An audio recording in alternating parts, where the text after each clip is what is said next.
Okay, so today's video is the second video in a little bit of a mini series where I'm actually reviewing each of my lawns, looking back at 2025 and looking at what we've actually done to them and why and whether things worked and whether things didn't, and then kind of looking ahead into 2026 and talking a little bit about how we're going to kind of tweak and change our practice to make our lawns even better, because that is the goal on this channel, to strive to make them as simple to manage as possible, but also to make them as boss as we possibly can as well. I've already recorded the first one of these and it should be posted already on this channel, so I'll leave the link to that in the description below. There might be a link at the end of this video as well, but without further ado, let's get into this lawn, which is kind of what I class as sort of the main lawn on this channel. So just as a bit of a brief history, this has always been the lawn that's died year in, year out. Every time it used to get to the winter, pretty much, 75% of this lawn would die off. And part of that is just to do with where the lawn currently is. So you can see it's in absolutely no sun at the moment, and it won't see any sun until around about March time next year. And it's only as we get into kind of mid-April that the entire lawn sees sort of a substantial amount of sun, even kind of towards May really. So its kind of lawn care window is much smaller than some other lawns, and because it doesn't get a lot of sun, it means that it sits and it becomes kind of waterlogged through the winter, and the roots start to rot and the plants start to die. However, last year was the first year where that didn't happen. We did have a few spaces where we had some dieback sort of earlier in the year, but it wasn't anything too major. And the benefit there was that we didn't have a massive problem to solve in the springtime. It was more just about how do we actually thicken this lawn up. However, we did have one significant problem early doors, and that was with Poa annua. So we had not loads, but we had enough Poa annua plants for it to be a little bit of a problem. And we looked at killing them and removing them in two different ways. One of them was using Roundup, and the other one was pulling them by hand, and both kind of had the advantages and disadvantages. The problem with pulling them by hand was that we took quite a bit of soil out in spaces and actually went through and packed a bit of soil in there, just where some of the plants were a little bit bigger, because they want to end up having little like bumps and things. And to avoid that from happening, you can use Roundup like I did, but then the disadvantage of using the Roundup was that once the plants were killed, for around about 2 or 3 weeks after that, I had these like yellow spots all around the lawn where the plants were dead. So eventually went round and actually plucked all those dead grass leaves off, because it just looked like a spotted mess. And that lasted into, I think, if my memory serves me right, sort of the back end of April, even to like the start of May, where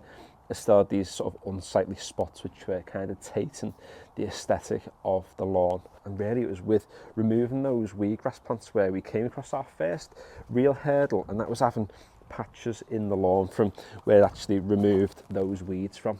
And the conundrum was, do we overseed those spaces, or do we actually let nature do its thing? And I opted to do a bit of both. I overseeded one side and just left the other side completely unseeded. So I didn't overseed the entire thing. I went round and actually put some seed in each of those individual spaces, and I left them to kind of do the thing. Now, the problem was that we had one of probably the driest summers that we've had for a long time, and a lot of those grass seeds struggled to germinate for a while. But by the time we got to the back end of May, and this lawn was sitting in much more sun for much longer, it meant that the grasses started to thicken, and there was really no difference whatsoever between the grass on this side and the grass on that side. I think inevitably the grass seeds would have germinated, and probably some of those are knocking about as parent plants now, but that side looks as good as what this one does, and it did back then as well. So it kind of told me that with this grass variety, unless you've got a big massive space in your lawn, do you need to overseed? Probably not. And that's good for a few different reasons, because it means less work, but also it's cheaper too.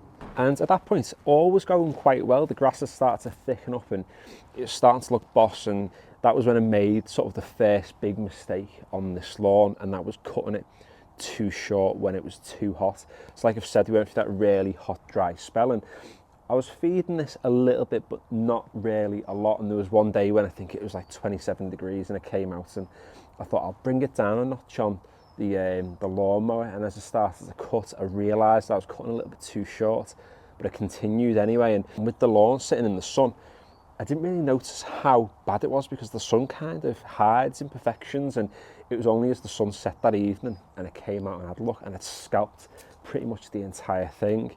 And the worst part was we were going on holiday about 2 days later and we were going to be away for a few nights, and I knew we had a really like hot spell, like a heat wave coming, and that the lawn was just going to get completely baked. And when we came back from that holiday, it was looking really rough. And at that point, I think some people might have got on overseeded and top dressed and tried to recover the lawn that way, but instead what I did was I just fed the lawn. I put a granular feed down of true grass, I put a liquid feed of Integral Max down to almost like force that growth, to force that thickening process.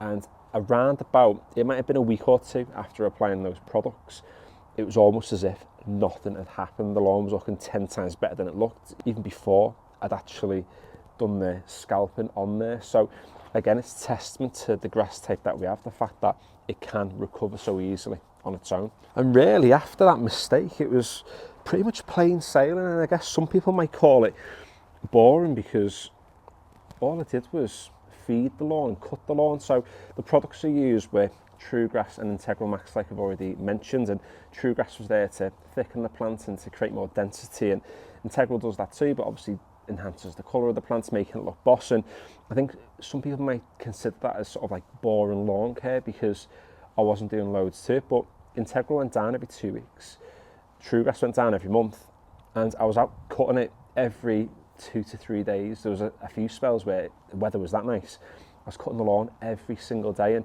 you know, everyone's different, everyone's got their own opinions, and people like the product part of lawn care because they feel like a groundskeeper almost, and it makes them feel like they're doing like a professional job, whereas my favourite part of this hobby is just cutting the grass, and it's that satisfaction of just taking a tiny bit off and the grass looking absolutely incredible. We did loads of mulching on this lawn this year, and the idea was to recycle the grass back into the soil and improve the microbial activity. And I think after that scare of scalping it to absolute death and bringing it back, I thought with us having such a hot, dry summer at the time, I didn't want to leave it too short. So the shortest this ended up going was around about 20 mil, I think, after the problem that we had. And we kept it quite long, and even now I've let the grass kind of grow out and it looks a little bit like a shag carpet, but this is a million times better at this time now compared to what it would have been when it was ryegrass about 2 years ago, because at this stage the lawn would have been like completely decimated pretty much. I opted this year as well to start the autumn lawn care stuff a little bit earlier with this lawn, with the hollow tine aeration that we did. Then we did the top dressing, but the big lesson from the year previous was to top dress much more lightly, and that's what we did. We only put a little bit down, and that way we didn't smother the existing grasses, because that was part of the reason why I damaged the lawn a little bit last autumn. And it's put this lawn in a much better stead really, so the longer grass plants and doing less to it, you know, less is more really with anything, lawn care included. It's ended up looking actually fairly decent, and I've got a good feeling that this lawn's going to get through the back end of this winter pretty strong with, yeah, some dieback, but with nowhere near as much as it's had in previous years. So in terms of next steps, what we're going to be doing to this, it's pretty much a case of leaving it now through winter. I don't think I'm going to be giving it another cut because it's not in the sun, it's not able to photosynthesize. And I think come like March time, April time, it'll just be a case of feed and cut and feed and cut, getting it back to its former glory. And there was a lot of people who were in a similar position to what I was in a few years back, where my lawn was struggling. I was having to renovate it twice a year, and as much as renovating's quite good, you know, it says a lot about a lawn when you have to renovate in April, and then it looks great by the end, kind of like the middle towards the end of May, and then it starts looking dreadful again by like October when you try to renovate. And when you think about that period of time that you've got a good lawn for, it's only small. I wanted a lawn that was going to look great all year, maybe look okay in the winter, but boss in spring and summer. And that is effectively what I've got with this lawn. So if you haven't already, consider subscribing, because I do try to keep lawn care simple on this channel. I try not to overcomplicate things. I'm trying to do it in as kind of a cheap and effective way as possible. I know I use an expensive lawnmower, but the practices that I use, anyone can do at home. Even with a £100 web push mower, you can get pretty much the same results as what I've had on my lawns this year. And we're only going to learn more, get better, share better advice, and yeah, things will be boss. So there will be some videos knocking about on the screen now. Probably one will be the one at the front grass where I've done the yearly review on that. This one's come to an end today, and I would say get ready for the next one, because it's going to be the most interesting. If it's out already, there might be a link to it on screen now that you can actually check out, because let's just say it was probably the best lawn at one point this year, and it is without doubt at the moment the worst. We're kind of dealing with that sort of problem. So yeah, subscribe if you haven't, give the video a like if you've enjoyed it, and finally, thanks for watching.